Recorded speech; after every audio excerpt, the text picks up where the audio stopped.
Imaginez-vous dans un cauchemar. Vous vous débattez pour sortir de ce cauchemar. Votre seul désir, c'est de dire que ce n'est qu'un cauchemar, ce n'est qu'un cauchemar, je vais me réveiller. Par la grâce de Dieu, vous sortez de ce cauchemar. Et quelques mois plus tard,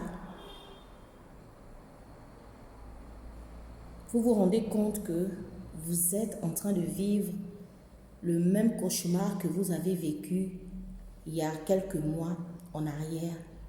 Mais malheureusement, ce n'est pas un rêve, ce n'est plus un cauchemar, mais c'est la réalité. C'est l'histoire de notre sœur. Cette histoire se passe au Gabon. Une femme chrétienne, jeune femme qui vivait avec son mari et ses enfants, elle menait une vie paisible, une vie tranquille. Et un jour, alors qu'elle était endormie avec son époux, elle a fait un cauchemar. Dans ce cauchemar, elle se retrouve dans un compartiment qui est comme entre le ciel et la terre. En fait, c'était une dimension. Je ne connais pas dire un compartiment, mais c'était une dimension.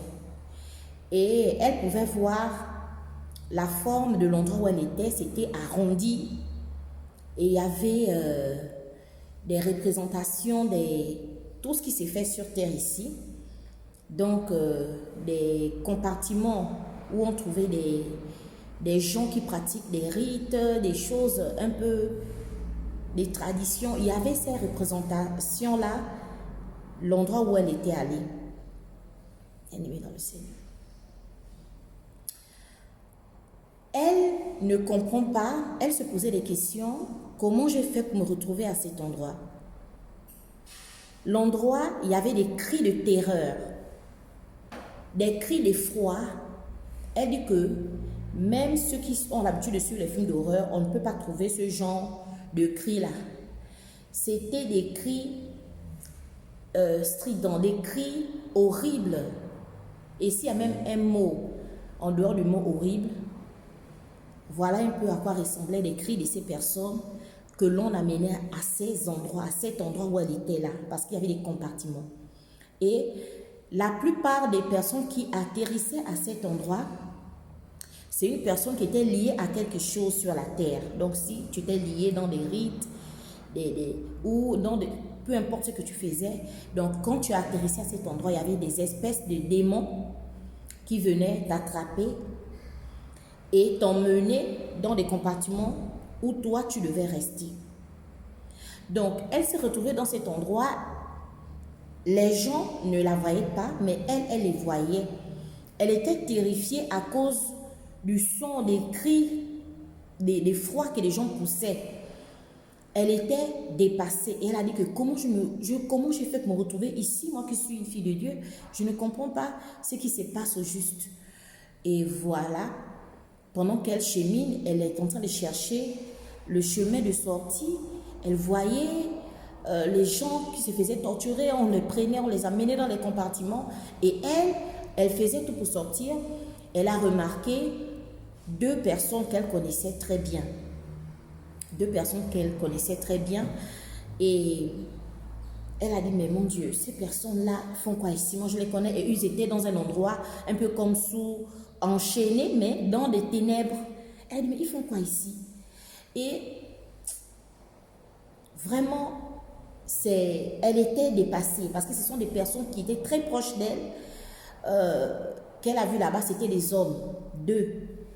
Et voilà, pendant que dans sa quête elle a dit, mais ils font quoi là? Et ensuite, elle s'est retournée parce qu'elle voulait à tout prix sortir de là. À un moment donné, elle a ouvert un compartiment. Le compartiment en question, il y avait des jeunes filles, des adolescentes qui se faisaient violer par des esprits, par des démons plutôt, par des démons. Et ils disent qu'après, elle a entendu comme une voix qui lui disait, ça c'est ce qui se passe quand une jeune fille perd sa virginité. En réalité, ce sont des esprits là qui sont en train multiplier. Ce sont des démons-là qui sont en train de perpétuer, de multiplier leur espèce. Elle disait, mon Dieu. Et ensuite, quand elle voulait ressortir, elle veut encore ouvrir une autre porte. Elle voit un jeune homme qui lui fait, non, non, non, ce signe-là, non. Ne rentre pas par là-bas, ne passe pas par là-bas. C'est pas là-bas.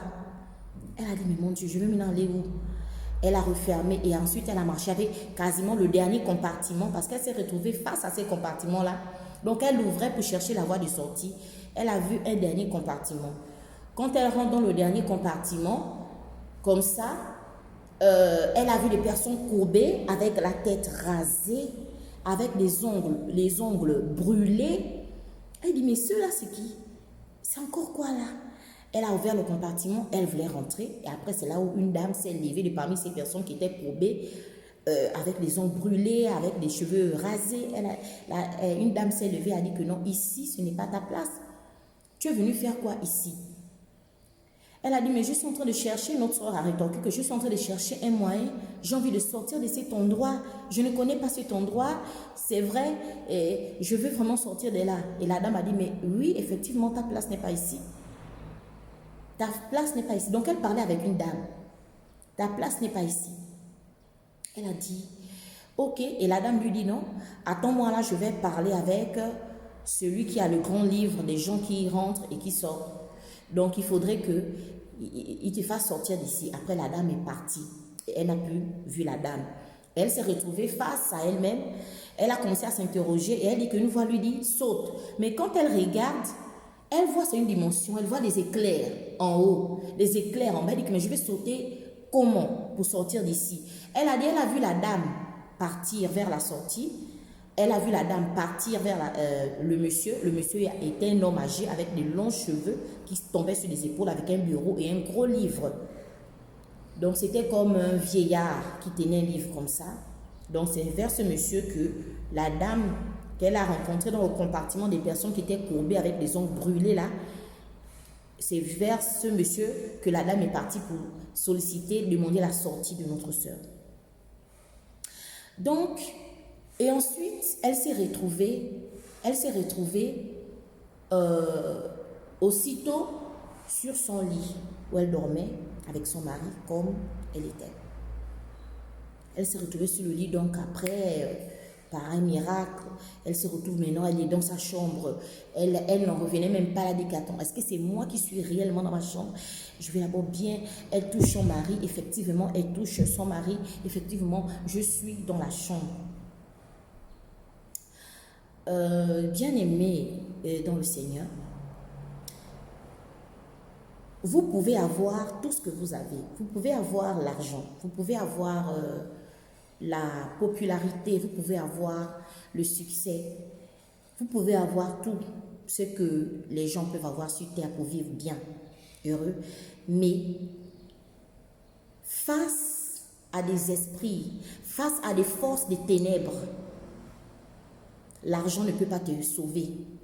Face à des forces des ténèbres, l'argent ne peut rien faire. Face à des maladies qui viennent t'accabler, tu vas utiliser l'argent à un certain moment pour te faire soigner. Mais c'est Dieu qui guérit.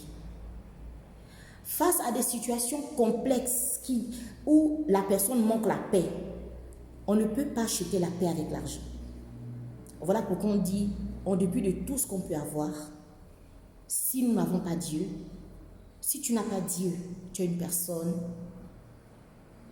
bon moi je dis souvent une personne morte, parce que c'est Dieu qui donne la vie et il t'accompagne dans ce monde. Nous allons voir tout au long de ce témoignage comment